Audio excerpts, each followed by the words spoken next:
And it looks like we are live. Hey, everybody. Welcome to Nerdarchy, for Nerds by Nerds. I'm Nerdarchist Ted, and today joining me is... Nathan Nerdarch.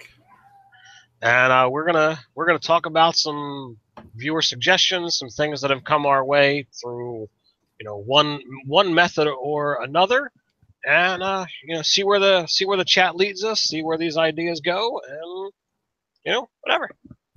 Yeah, pretty much with Dave being absent and being at Gen Con, I am doing Facebook replies for messages, and I came upon some interesting things that I'd like to discuss.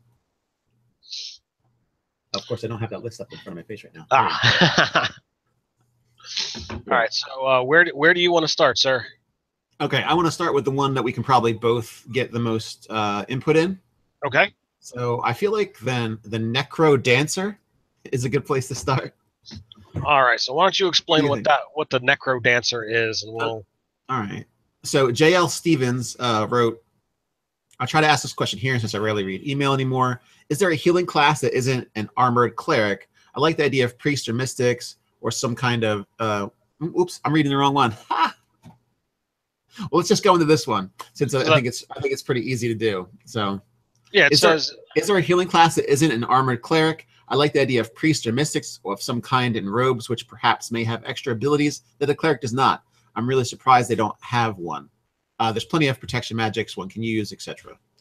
Right. So this is actually, I think, pretty easy with multiple options depending upon where you want to go. So first and foremost, if you really want to be, I'm in robes and I'm a quote unquote healer, there's a sorceress origin that actually gives you all the cleric spells. And I think that would be a good way to go. What is it? The Undying Light or something along those lines that came in the Unearthed Arcana. And voila, you don't get armor. You get access to all the cleric stuff, all the cleric spells. You're just limited on what you're going to be able to take because you're a sorcerer. The other options are both Bard and Druid are not heavily armored classes, so you could still do a robe kind of thing, and you have access to, first and foremost, the Cure spell, as well as Druid's going to get a number of the healing types magic later on the clerics do, and Bards, you've got the ability to grab those kind of things with your bardic lore, your bardic secrets. What do you think, Nate? I would agree. I think that's a good way to go. Bard's definitely an easy way, I think, to get healing but not be that armored cleric.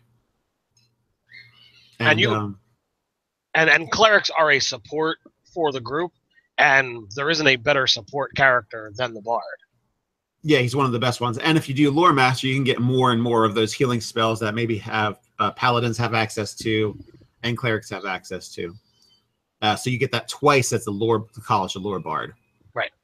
So you can stock up on, attack or defense type spells or healing spells from other classes. And, oh, man, Kurt, in your game, he's wicked with the type of spells he picks for his high level stuff. Yes, Kurt is an amazing player. I'm happy to have him in the group. I'm glad I'm not the DM for him. I've seen it firsthand now, so I'm like, okay, I'll be more prepared the next time. I mean, I know this is going off topic, but like that, he's the kind of player that like I have to be careful because it's like I don't want to dissuade him as a player from doing what he's going to do, but the spell selection he has, like he can shut down a lot of encounters pretty darn quickly considering the level that we actually are playing at. And it's like, oh, well, if these things are affected by mind influencing attacks, oh, well, he just ran that one encounter and, yep, I'm screwed. Or I'm, that's, if it's the only encounter that I have planned, I have to throw something else out there because you guys just can walk through it. Yeah, he's definitely the need to figure out other tricks of DMing, like pulling out extra waves or something that. But I don't want to... I don't want to never use things that are immune to mind, or I never want to only use stuff that's immune to mind influencing, because then he feels like, oh well, I'm kind of reverse targeting him, like I'm making it so that his character becomes useless, which I don't want to do You're either. metagaming the encounters for him. Yeah, Right. So I don't want to do that either. So you have to find a way to, like, all right, how do I handle this? So was there anything else on that particular topic? now I think that's pretty clear cut. I there's plenty of because other classes get cure wounds to start. I think that's a good step towards being able to do cleric-like things without being a cleric. Right. And also favorite soul. You get the divine domain, so you could pick life and have a lot of healing ability, right? And you could do a few other things with favored soul that's going to give you access. I think. No, they changed it, right? You just have access to cleric spells, right? Yeah. So I mean, favored soul, but I tried to pick stuff that was like within the 12 classes you could do, and bard and druid are definitely in the range of being able to do that. All right, so the next one, if I'm going to read the correct one this time, did I not put it in here? Yeah, I don't have that one on this list. Well, anyway, someone asked about making a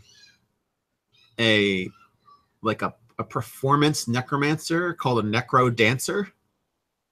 So that I guess they would cast their spells through dance and things like of that nature, kind of like a reflavoring of creepy necromancer, but instead like someone who maybe like communes with spirits and summons the dead kind of thing.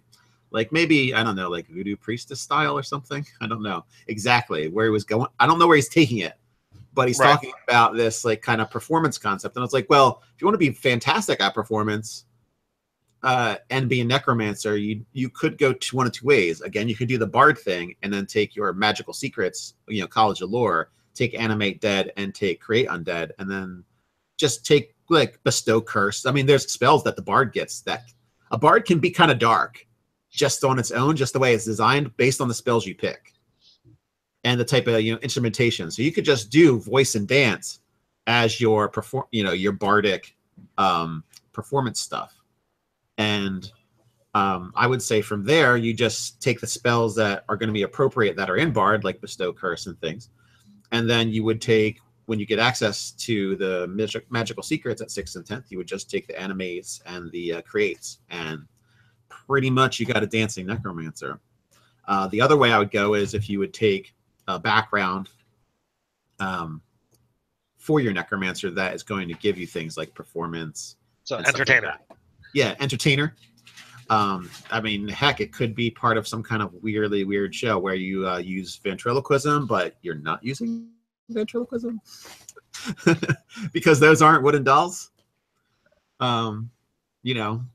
There are people with costumes on that are dead, so you could go that route, which is kind of creepy, but you could also do like a necromantic dance as part of that thing.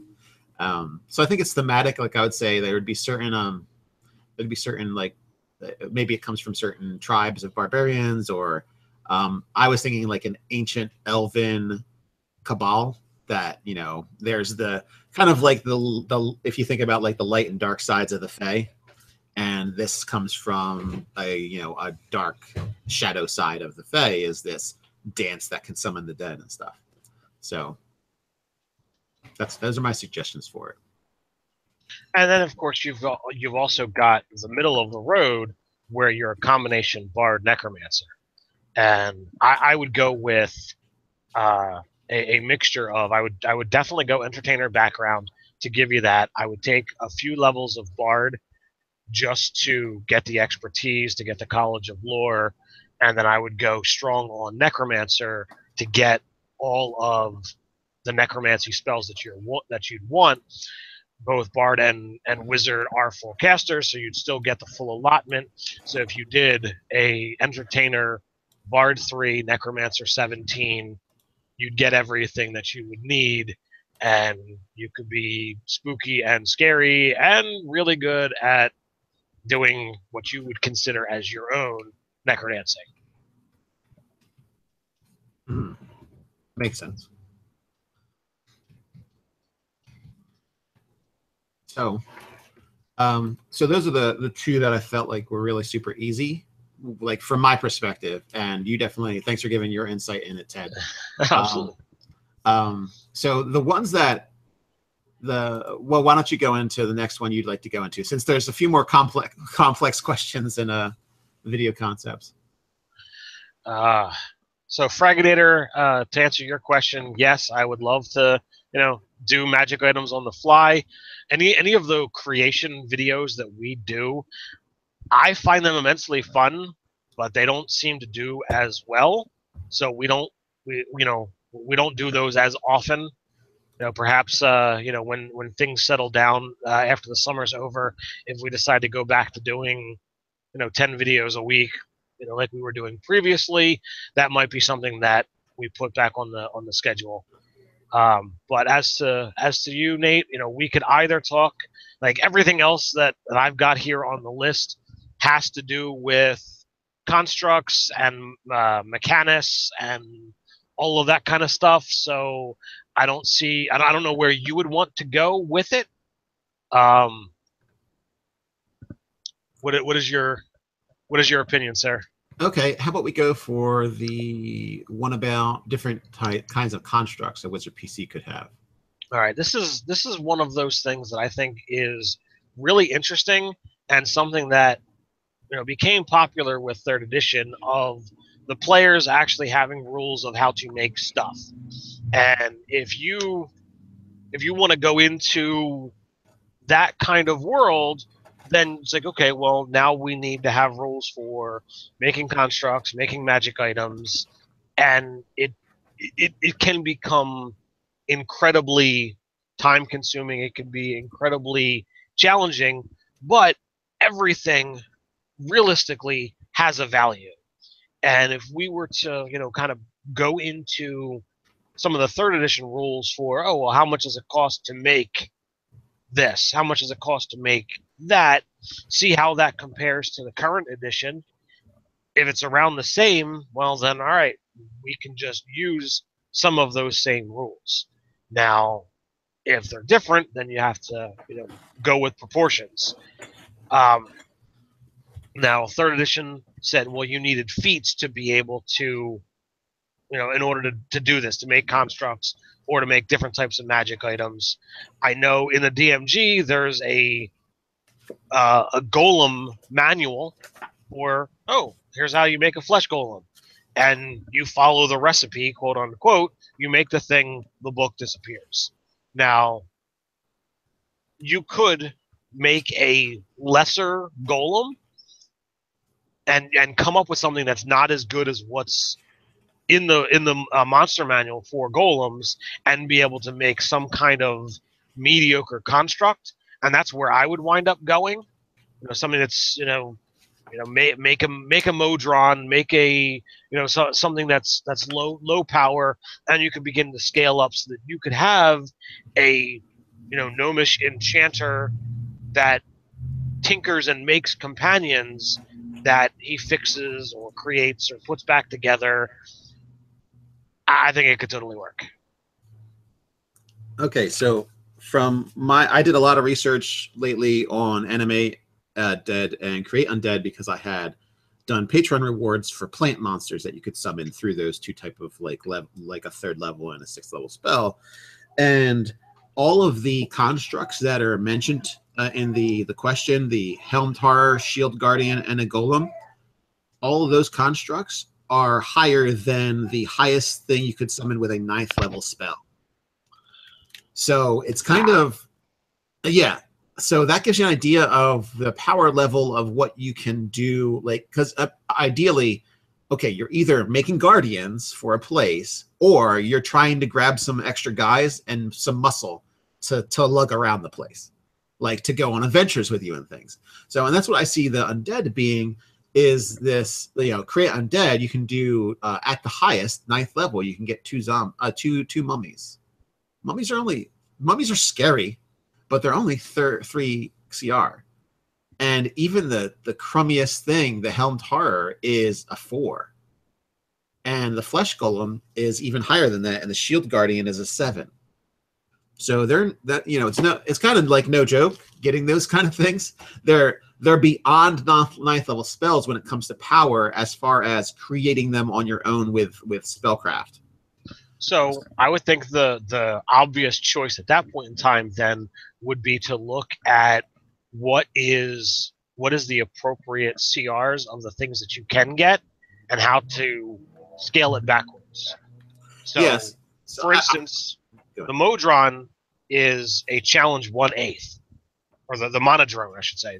The weakest Modron is an eighth, which an eighth and a quarter is kind of where you see what you can get as a familiar.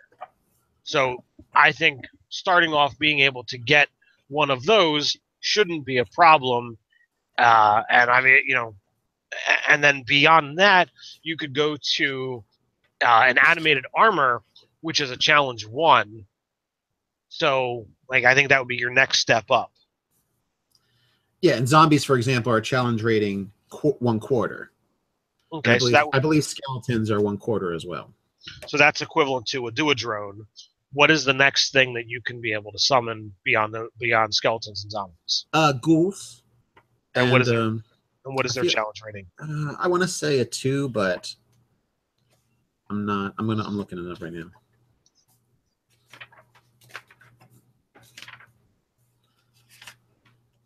Yeah, so the ghoul is going to be next on that list of things you can summon as undead, and then there's wights.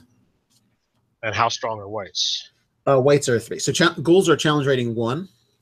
All right, so that they'd be on par with the animated armor. Animated armors, and then believe me, the animated armors are sick. I actually use them, in a fan game, and like the party was trying to conserve resources, and they were rolling poorly and getting quite wrecked just because they had that 20 armor class.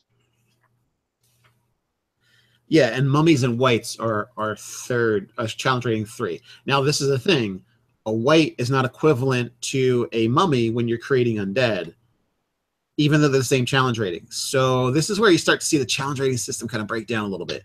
Also, in Create Undead, they made it simple so you could summon ghasts or the same quantity of wights. And wights are absolutely superior to ghasts because wights can actually, I mean, you could send like a set of wights. If you're like a higher level necromancer, you could send a set of wights into a town, have them kill a whole bunch of people with their life draining ability, making a whole bunch of zombies, and the wights actually control like a dozen zombies at a time.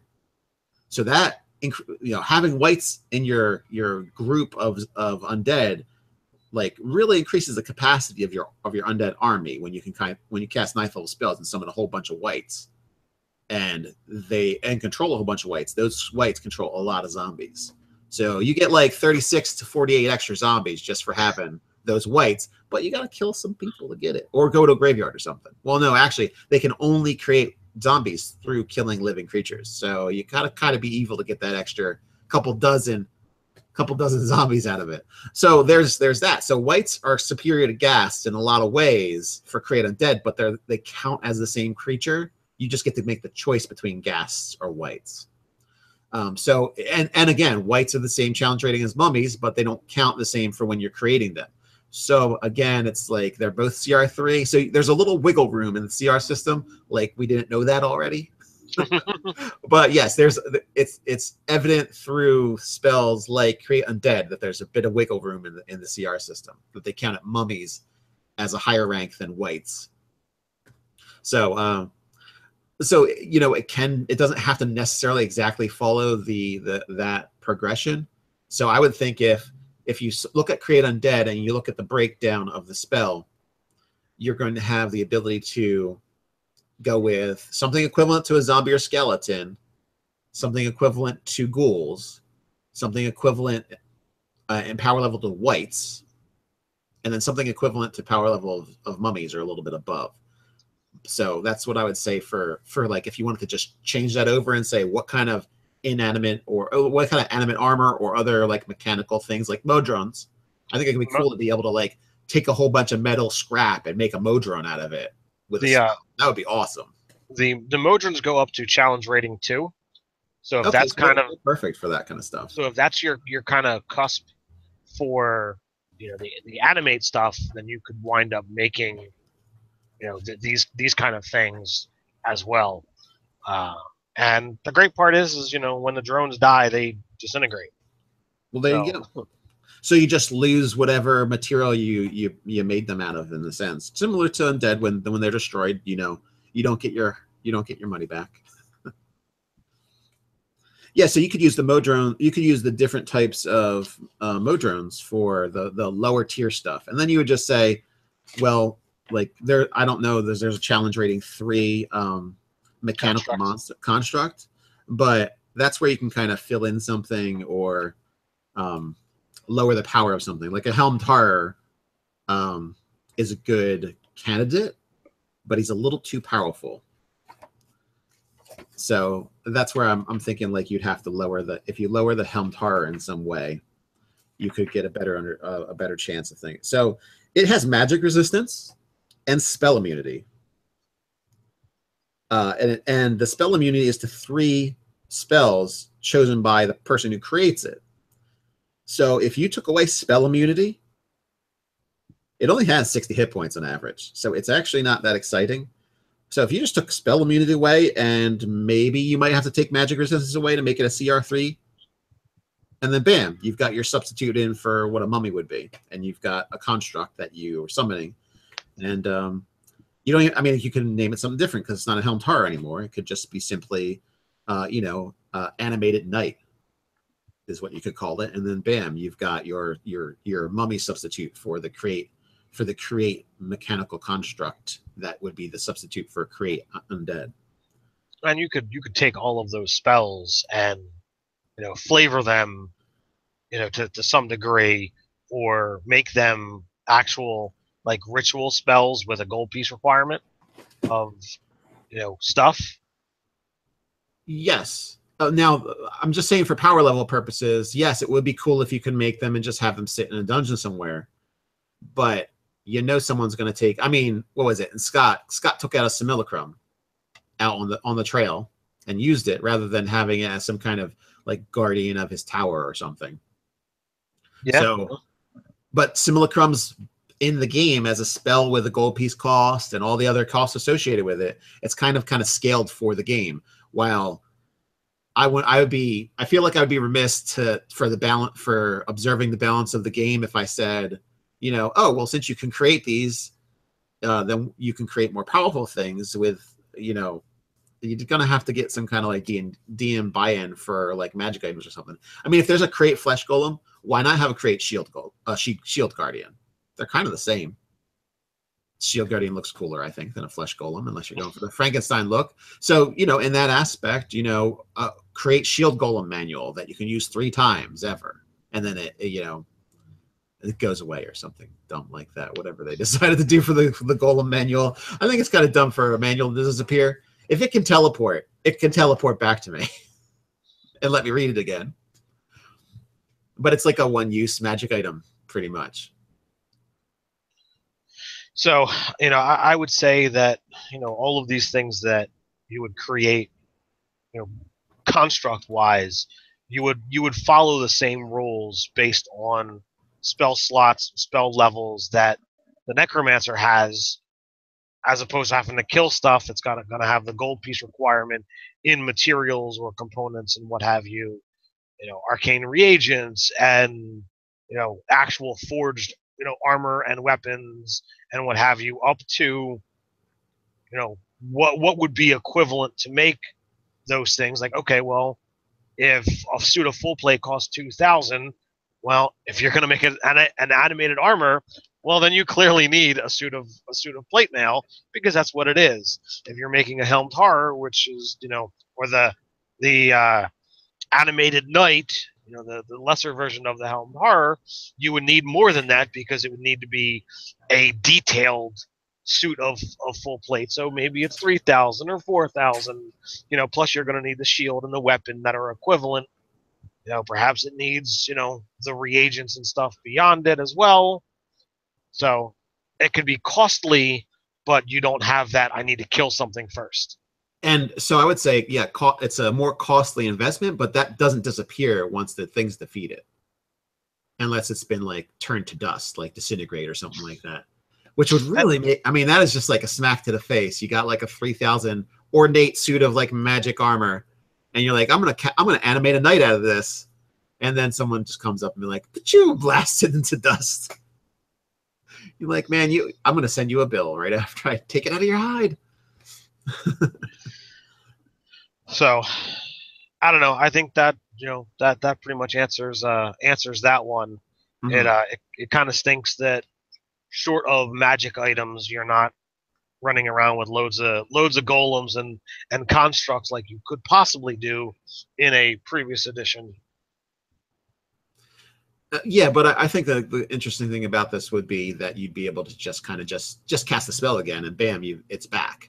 Right. So rather than paying 150 gold for like an onyx stone and other stuff, and needing a dead body, the counterbalance is you just need some scrap metal for the modrones, the low level guys, right? And you just need some, like basically invest in pieces that then you can use over and over again with no extra cost. It just the spell slot basically to animate knights and animate some other things. So it's balanced a different way. It's like a high upfront cost, but you have a reusable spell component rather than having to like use a onyx stone every single time you want to get a servant. So if it gets knocked down, you just cast a spell again. Yeah, you could say if you wanted to really make this always have a cost that, I'm sorry, but defeating an animated armor or an animated knight, you're gonna mess up. So you would need to have forge time or pay somebody to, bust out the dents, repair the holes, to have it fixed to be able to be used again. I think if you're going to spend $3,000 on something, and it's just going to be equivalent to a mummy that you can just kind of summon with a dead body, okay. I don't know. I would just say when it's damaged enough that the magic casting the spell fixes it. Yeah, it's like a free mending. You get a free 10 castings of mending, so all the pieces of armor are fine again, and bam. I can live with that. Because it's like, if you say it's like $3,000 to do like the animated knight, that is like 20 castings of the equivalent spell. So so you basically like your 21st casting's free, and then everything's free after that in a sense because you've got this animated armor. So if it's getting knocked down 20 times, you might have some issues, or you might have really good use of cannon fodder because they're pretty decent at taking a beating for a bit. And then I would put the same restrictions on. I'm not overly familiar with the necromancer spells as to whether it says, oh well, you cast a spell and you get them. Is there a limitation on how many times you can cast it? Yes. Okay. So the way that animate spells work for necromancers is you can cast it to raise one skeleton or zombie, or you can cast it and regain control over a certain amount.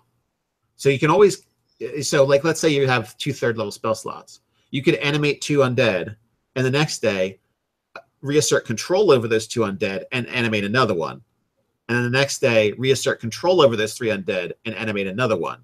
And at that point, hopefully you gained a level, or one of those undead's going to go AWOL. So it's like that kind of thing. I think those are the numbers, or very close to the numbers.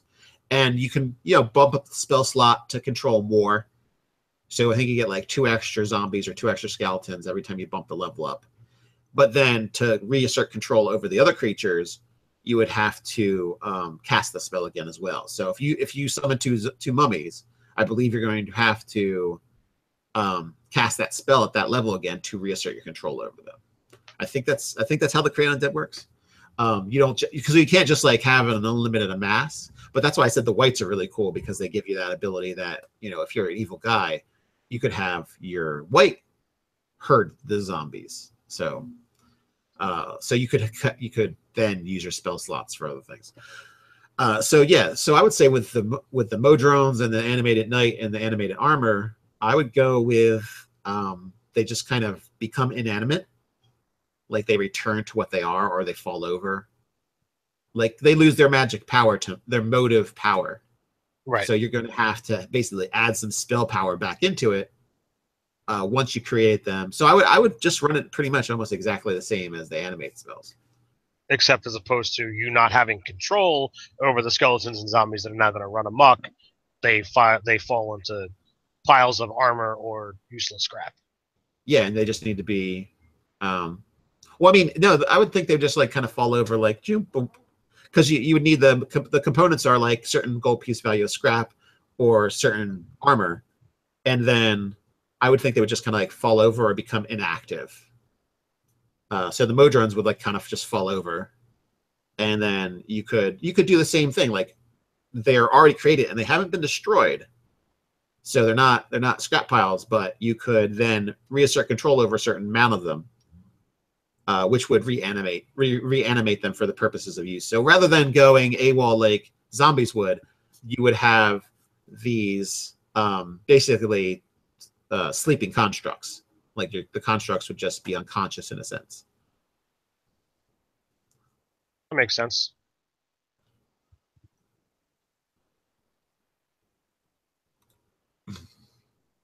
All right, I think we have beaten that enough. We've hit that into shape.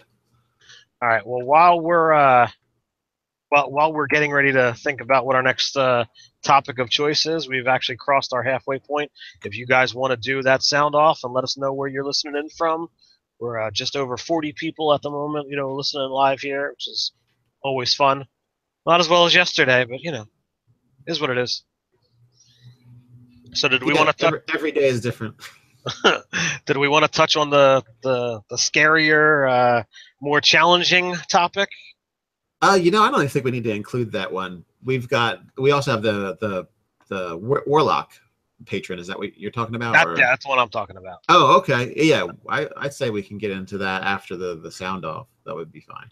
So the idea is somebody wants to use Mechanus. Grace wants to use Mechanus as an actual warlock patron.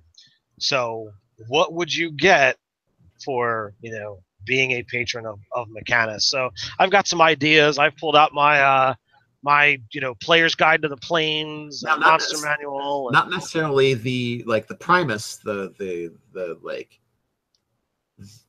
big head honcho, but maybe like a second or a tertian or whatever they're tertiary. called. Yep. Well, they're secundus and tertian.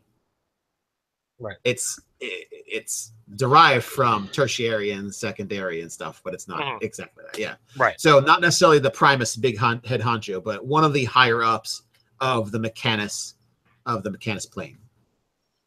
All right. So we have Gallifrey tuning in from Florida, Nordic Dragon 89 from Dalarna, Sweden, 00 Zim 00 from Australia, Fragginator from Linwood, Washington, Tesmic in Australia, Voltaire's Wind in Miami, Florida, the White Rabbit in Geneva, New York, Finger Lakes. We got Thomas in the UK, David from Long Beach, California, John Cirrus from Lincoln, Nebraska, Todd, a planet farthest from the bright center of the universe, also known as Dallas, Texas, Patrick in Sweden, Zolja in PA, Lagan in Dallas, John in Little Rock, Arkansas. We got, of course, it jumps every time this happens, Afro Chef from Baltimore, Maryland, Rye from Ontario, Mr. Rob's Cleaning Service in Oregon, Alpha Mine also in Dallas, Kirkish in Eureka, California, Eric in Madison, Wisconsin. We got AJ Kinney in Lopez Island, Washington, Zarift Gaming, Rio Doso. Is that how it is? I don't know. I'm not allowed to help. Oh. And Chinger GM, apparently from Thay. So I hope the Red Wizards are not bugging you too much today, sir. All right. So Warlock patron, Mechanus. What are your thoughts? What are your ideas here? We're probably not going to be able to grind out completely what's going on, but we can certainly get some thoughts down, and maybe have this done in a future video or a possible Patreon reward later. What are your thoughts, Nate? Okay, yeah, I like the idea of making a Patreon reward later.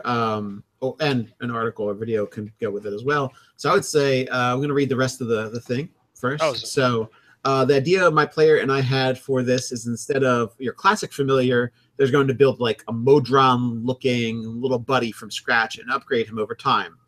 I'm just really stuck for sorting out how this would work mechanically. And then they say, get it mechanically? And then whatever advice or insight you can provide would be greatly appreciated.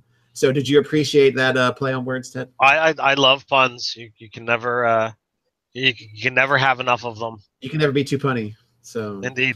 Now you speak to my wife, and she's got a whole different concept on that matter. But she's got to be wrong about something. All right, so warlock patrons, they get stuff at 1st, 6th, 10th, and 14th. Zerif Games, Leviosa. And if you actually bust out the 3rd edition planar handbook, it's like I would. Well, I grabbed some of my 3rd edition stuff out of the attic. Yeah, you've got quite a bit. Yeah, there's still plenty in the attic that's out there, but there's a lot of stuff that the axiomatic creature gets, which is a creature from the plane of Mechanus, is the way I would see it. And part of this says that you're kind of going towards perfection. So you've got 2 different ideas here. Either you could be all about constructs and golems, or you could be like building your perfect body, or you could be like a semblance in the middle. So my ideas are kind of that semblance in the middle. I don't know what your thoughts are on that. So you're saying are you saying the warlock would gain access to a more axiomatic body? Yes. I think there would be a bit of a transformation that would begin happening. So I have ideas written down. I looked at the idea and then completely flushed what he had said, so I totally forgot about them calling out the Modron familiar. But I have that written down as definitely a thing, because your familiar is a small creature anyway, and as we discussed with the other stuff, your monodrome starts out at a challenge 8th. So having that thing step up possibly through the ranks of the different drones, I think definitely could be something that would be built in. Every time you get another patron benefit, having them get something else, you might not work all the way up to a pentadrone, because that could be kind of too powerful in my opinion. But having them step up to a triadone might not be a bad idea. But I gave them advantage on charisma checks, so that would be like persuasion, intimidation, and deception, just because you're a little bit more perfect, a little bit more personable. That's perception in my opinion. Being perfect is going to influence everything about you. So I have it there. Possible damage resistance, because that's what they have here. It's saying resistance to cold, electricity, fire, and sonic. So like I would give them just elemental resistance at one of the higher levels, either at 10 or 14. They also have linked minds, so perhaps you could have better than the familiar. Wizards get the familiar telepathic bond type of situation, so you could wind up having that, but it could kind of bestowed to constructs, and maybe the actual patron gives you access to, hey, let's say those spells that we were just talking about creating to actually make constructs via spells. I think that's a perfect tie-in right there. All right, well, a thing to note for as far as what kind of things you could do with the Modron familiar, if you did Pact of the Chain, pseudo-dragons and things like that are like a pseudo-dragon's 1/4 CR. All right. And what is it? Like a Quasit is the other thing you can have, and an Imp? Quasit, Imp, pseudo-dragon, and was it Sprite? I think is the other one. Yeah, I think a sprite is the other one. So those are all a certain. I can't find the other ones, but I'll just have to find the sprite.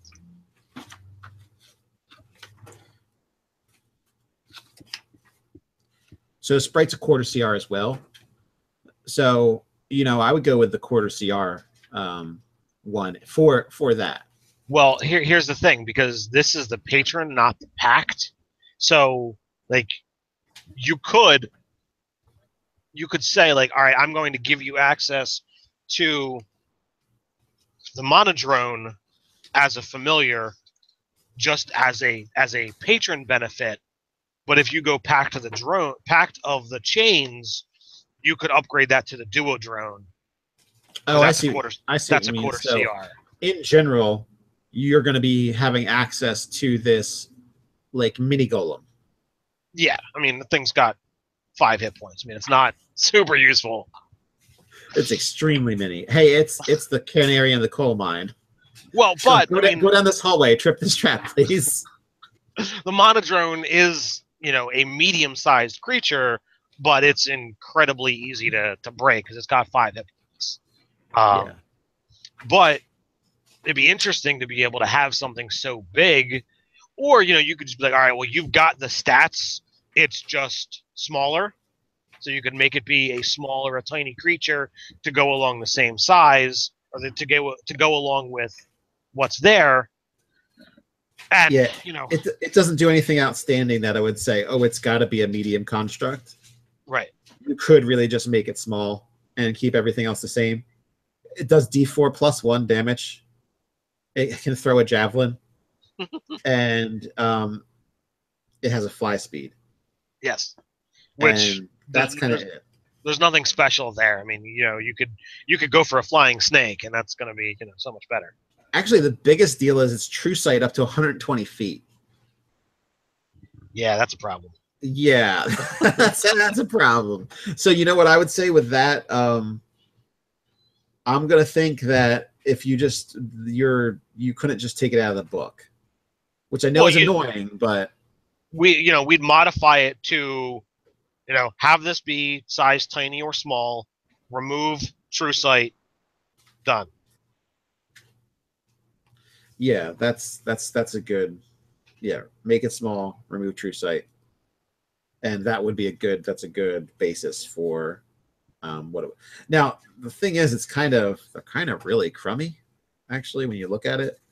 Once you take the true sight away, there's nothing special about these things. Well, so we figure out okay, so it's similar to regular Find Familiar, where you're getting like a bat or a rat or something like that. You're getting a Modron. Right. Possibly without a dagger. Just like a Modron. You're getting a little ball with eyes and wings. So you're getting a mechanical bat rat, basically. Nice. So I certainly think that that's something that you could do. If you go back to the chains, you upgrade it to a duodrone, which again, it stays, you could say it goes from tiny to small. Again, you remove the true sight. It's doubled in hit points more than, because it goes to 11. And now it's actually the fist does less damage on the duodrone. It does just a D4. But it now has multi attack. So yeah, you could do up to 2d4 damage with it.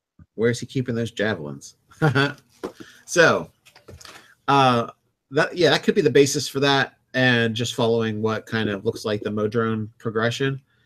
As far as how that would all work out over time, I'm not really sure balance wise, because nothing. Well, you know what? Why don't we do it like a ranger animal companion? Okay. And make that kind of just a bigger feature. So if that's one of its early features, warlocks run the gambit of really good first level powers for warlock to you can speak telepathically. I honestly, I love that ability. It doesn't really come up all that often, but it's pretty cool. I'm not saying I dislike it. I'm saying that it's underwhelming. I Okay. guess is what I'm saying as far as that. Now we also don't want this thing to, to be, a one-shot pony. We can't have everything sunk into the companion. Well, I mean, if it starts off as a tiny Modrone that can't do really anything, like as weak as a familiar in a sense, I don't really think that's considered. I don't think that's front loading. Do you know what I mean? Right. So I mean, if you start off at first level, when you get your patron, you get a mana drone. If at third level, if you choose the if you choose Pact of the Chains, you get essentially a free upgrade of the Duodrone. The stats are only better in mental, so it's not really all that beneficial. So we could really toy around with hit points and hit dice, so that it's actually a warlock with a companion. I mean, use the ranger companion thing. Right. After that, after people choose the pact, if they choose Pact of the Chain, then they use the ranger companion progression for their Modrone. Okay. So it'll have a certain amount of hit points. It gets the pluses to attack and damage, right? For the is it attack and damage? Yeah, for the proficiency stuff.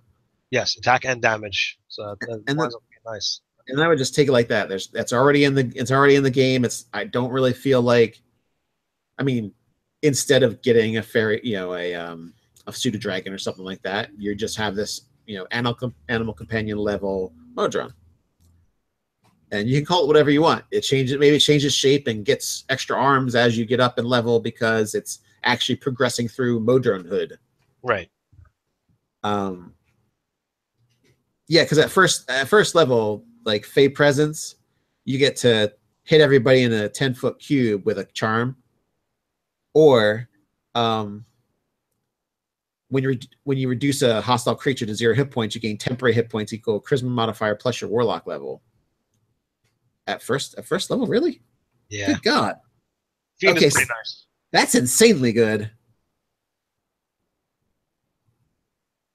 Well, it's not even kill, it's to reduce to 0 hit points. Yep.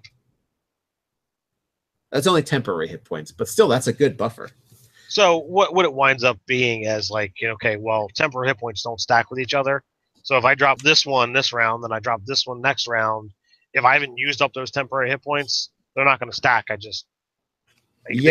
replenished. When you're like a Pact of the Blade and knocking somebody down around, you're getting 10 to 20 something hit points temporary. It's like a meat shield every time you knock somebody down. And then comparatively speaking, those two powers to the what's it called? The Great Old One. Yep. Where you can, communicate telepathically with any creature you can see within 30 feet. And if you don't share a language with the creature, it has to at least be able to understand one language. So, okay, you can communicate with anyone if they're within a certain distance. That's great, but that is so not charming people, and that is so not gaining a stupid amount of temporary hit points. Do you know what I mean? So, I drop it off. If I'm making a Warlock Pact, I drop that off the list of my considerations for powers, because the other two are clearly combat, can be used in combat. And the one of them is a tremendous benefit in a fight, because you're going to knock people down over time. So it's just evident that you're going to get this continuously regenerating meat shield, basically, of hit points. And yet the first Warlock I made was of the Great Old One. Well, the rest of it, it's Warlock. It's so thematic. You take a hit to do something particular, but it would be just really good to be able to say, you know what, it just wasn't enough at first level compared to other things. So, but they are situational. Charm doesn't work on everything, and it is just charm. It's not the awesome sauce or anything like that in the end. And the dark, you do have to hit somebody to 0, and it can't just be some critter you see on the side of the road. It's got to be some kind of adversary or something. So there is restrictions to the other two, but This is like clearly the RP aspect, while the other two are like the combat, like pillars. They're jumping pillars on this in a sense, and it's still, like I said, underwhelming. So I ignore Awakened Mind for my when I'm trying to form another Warlock pact. So, you know, getting basically Find Familiar where you can summon a Modrone, even like one without True Sight and a tinier one, is like closer to Awakened Mind level power than it is the Dark Blessing. Well, depending upon what you want to do with it, like if you treat it as per, familiar, then it's like, okay, well, this is interesting because you have the ability to summon them and dismiss them, and for 25 gold pieces, you do a ritual, you get it back again once it dies. Like, I would actually say that, like, you have this special familiar that goes into those kind of choices. You don't have access to Find Familiar, so you can't go get something else. It's when you get to Pact of the Chains that you can wind up getting that legitimate and having that more finalized. So, like, maybe we have to work on the actual wording of it. Is it a familiar? Is it a companion? Like, because there's a very big difference, because like the companion, oh well, your companion dies, you go get another one, whereas if your familiar dies, it's a gold piece cost to get a new one. So like I think because you can't choose what it is, it should just be like, a scrap piece of metal can get turned into this, like a dagger or so it still technically has a gold piece cost, but you could take an orc sword and turn it into your Modron or something, is what I would think.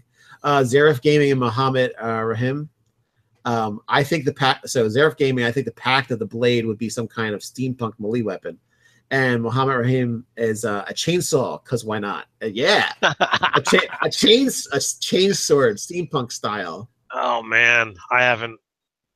And I was actually getting into it. I was in a conversation this past weekend with somebody that still is into 40K. But other than that, I haven't really talked about chain swords in a very long time. Yeah, but chain sword, that would be really cool. Powered by fire elemental crystals, Raven. That's funny. Yeah, so I think we need to make that now. I think those kind of different things. I mean, why not? It's mechanical. Slap some gears on it and make it rotate and stuff. There you go. That's all you really need it for steampunk anyway. So why not a chain sword? So what about I guess the Tome of Pact of the Tome or whatever? Mm-hmm. Well, like you don't have to create things for each one specifically, because the other ones actually get something. I just was thinking that with specifically Pact of the Tome, with Pact of the Chain, that's the one that says, okay, well, you can get these specific things. You learn the Find Familiar spell and cast it as a ritual. The spell doesn't count against your number of spells known. When you cast a spell, you get Imp, Pseudo-Dragon, Quasar, or Sprite. So I would just say that in the case, as part of your patron thing, should you take Pact of the Chain, this familiar, this monodrone that you get upgrades to the duodrone, and that's it. Like, we don't need to go into specifics of the other two. Okay. Yeah. I think we've spent enough time hashing this out. So just like that, hopefully that inspires some people listening to it that on kind of like the direction they could go with it. I think so as well. We are, just about out of time. Was there any questions that were in the chat that we wound up, missing or whatever have you? Okay, as far as that, I would say if you are going to do questions when we're doing these kind of chats, make sure you kind of title it question or something like that, so we can just quickly. Yeah, just put question dash and then the question. Put whatever's there. Nate said he's going to grab the chat, so any kind of ideas or things that you guys had put out there that we didn't get to today, we can do, at a potential, at a time later tomorrow. we can tease this out that since the Starfinder drops tomorrow, we're going to talk some Starfinder. So, yay fun. Yeah, we're going to marathon read it as soon as we're allowed to get it. Yeah, I mean, it drops tomorrow. So, what was that? 12 a.m. We can go buy it from Paizo, and I hope it clicks over at 12 a.m. or we're going to have problems. Read that PDF. I mean, I don't know exactly where it's located, but if it's like, oh well, they're not going to drop it till 8 a.m. AJ, you can always send us emails at nerdarchy@gmail.com. That's always the best way to send us stuff. But yeah, I mean, if they're on the West Coast and they don't drop it till noon, that's not till 3. But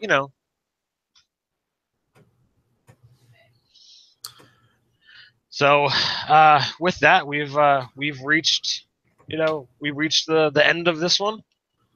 Yes. So I guess until next time, stay nerdy. Stay nerdy.